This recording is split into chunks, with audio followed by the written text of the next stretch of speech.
kamoma, gusto ko lang po i-share sa inyo itong bagong cat food nila Nori at saka ni Uncle Fifi, itong KitKat, na ang flavor ay tuna and crab. Hoping na magustuhan ito ni Uncle Fifi mga kamoma, pero pagdating naman kay Nori, sigurado talaga ako na 100% ito ay magugustuhan ni Nori.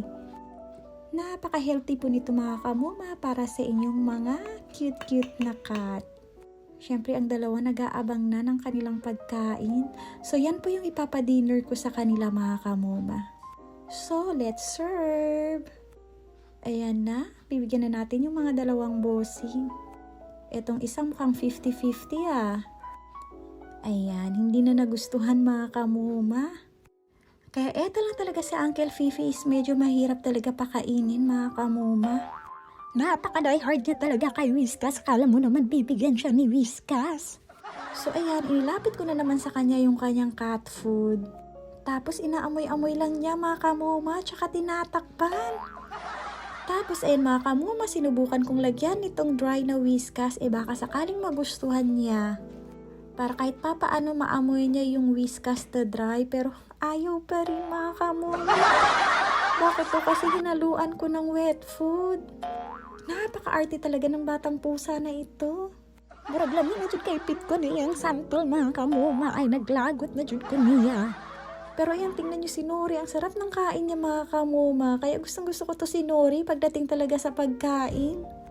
Then ayan, nagbukas nga pala ako nitong wet na Whiskas mga kamoma. Hinaluan ko, baka sakaling maamoy niya. Ayun, mukhang ganun pa rin yung nangyayari mga kamoma. Ano bang klaseng pusa to sa Uncle Fifi? Hindi ko na talaga maintindihan. Tapos ayan, naglagay na lang ulit ako ng pure na Whiskas wet food. Wala pa rin mga kamoma kasi na-stress siya kanina dun sa unang amoy. Ganyan talaga kasensitive si Uncle New Fifi mga kamoma. Tapos naglagay na rin ako ng isda. Wale, ganun pa rin ang epek. Wala na yata siyang ganang kumain. Kahit sabi ko, hahayaan ko na lang, ayun, nag-walk out na. So, ang ginawa ko mga kamoma ay para ma-preserve po itong kanilang kinainan kanina na hindi po nila naubos. Ayan, ilalagay po natin sa tray. Tapos, ayan, paghalo-haluin na lang natin mga kamoma. Tapos, then yung tray, lalagyan natin ng tubig mga kamoma para hindi akyatan ng langgam. Kapag nilalanggam kasi yan mga kamoma, baka hindi na nila kainin. Then sinabihan ko sa apa na huwag niyang bibigyan ng dry food itong mga dalawang batang batuta na ito.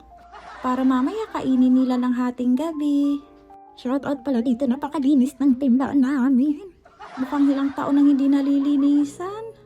So ayan, sa Uncle Fifi gusto pa talaga dyan sa may timba iinom kahit meron naman siyang tubigan.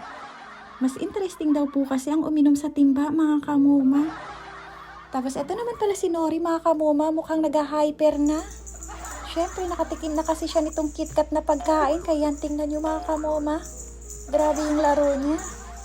At isa pa, baby pa po kasi si Nori. Kaya napaka-playful niya mga kamoma. Samantala itong uncle niya pasilip-silip dito sa camera na sobrang seryoso.